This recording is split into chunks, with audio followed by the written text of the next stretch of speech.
Hello? Hello? I wanted to record a message for you to help you get settled in on your first night. I actually worked in that office before you. I'm finishing up my last week now, as a matter of fact, so I know it can be a bit overwhelming, but I'm here to tell you there's nothing to worry about. You'll do fine. So let's just focus on getting you through your first week, okay? Let's see. First, there's an introductory greeting from the company that I'm supposed to read. It's kind of a legal thing, you know. Welcome to Freddy Fazbear's Pizza, a magical place for kids and grown-ups alike, where fantasy and fun come to life. Fazbear Entertainment is not responsible for damage to property or person.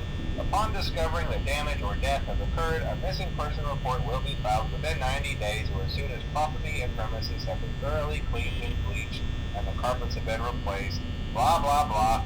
Now, that might sound bad, I know, but there's really nothing to worry about.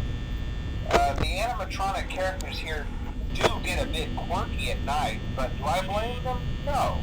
If I were forced to sing those same stupid songs for 20 years and I never got a bath, I'd probably be a bit irritable at night too. So remember, these characters hold a special place in the hearts of children and we need to show them a little respect, right? Okay. So just be aware, the characters do tend to wander a bit. They're left in some kind of free roaming mode at night. Something about their servos locking up if they get turned off for too long. They used to be allowed to walk around during the day too, but then there was the bite of 87. Yeah, it's amazing that the human body can live without the frontal lobe, you know? Now, concerning your safety, the only real risk to you as a night watchman there, if any, is the fact that these characters, if they happen to see you after hours, probably won't recognize you as a person. They'll most likely see you as a metal endoskeleton without its costume on. Now, since that's against the rules here at Freddy Fazbear's Pizza, they'll probably try to forcefully stuff you inside a Freddy Fazbear suit. Now, that wouldn't be so bad if the suits themselves weren't filled with cross beams, wires, and animatronic devices, especially around the facial area. So you can imagine how having your head forcefully pressed inside one of those could cause a bit of discomfort and death. The only parts of you that would likely see the light of day again would be your eyeballs and teeth that pop out the front of the mask. Yeah, they don't tell you these things when you sign up. But hey, first station of the breeze. I'll chat with you tomorrow. Check those cameras and remember to close the doors only if absolutely necessary. Gotta conserve power. Alright, good night.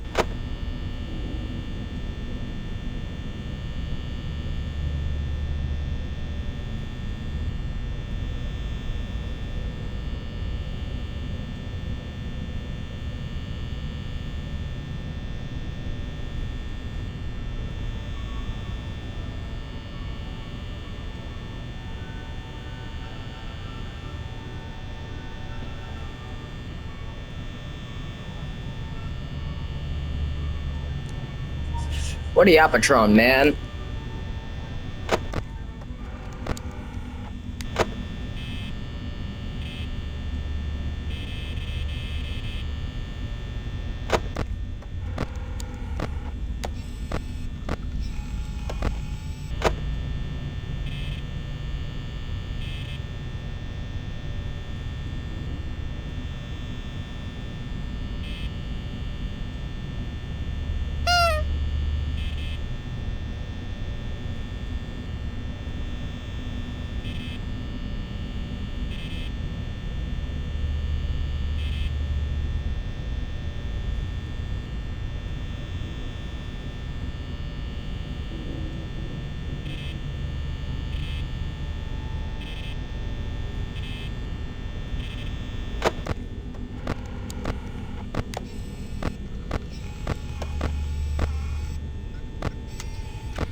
made it to day 2. Congrats. I won't talk quite as long this time since Freddy and his friends tend to become more active as the week progresses. It might be a good idea to peek at those cameras while I talk, just to make sure everyone's in their proper place, you know. Interestingly enough, Freddy himself doesn't come off stage very often. I've heard he becomes a lot more active in the dark, though, so hey, I guess that's one more reason not to run out of power, right? I also want to emphasize the importance of using your door lights. There are blind spots in your camera view, and those blind spots happen to be right outside your doors. So if you can't find something or someone on your cameras, be sure to check the door light. You might only have a few seconds to react. Not that you would be in any danger, of course. I'm not implying that.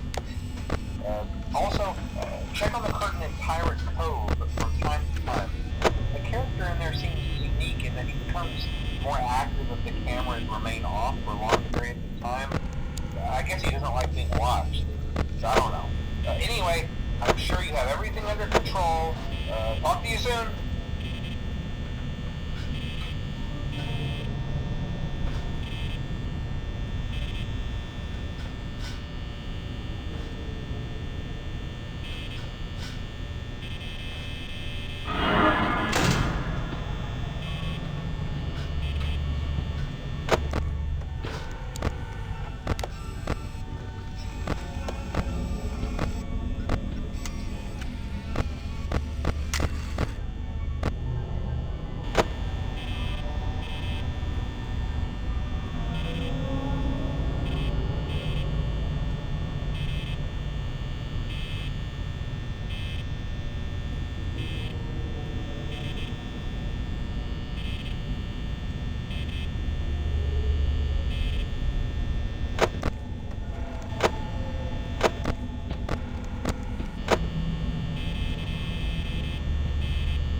Chat, I am so cooked.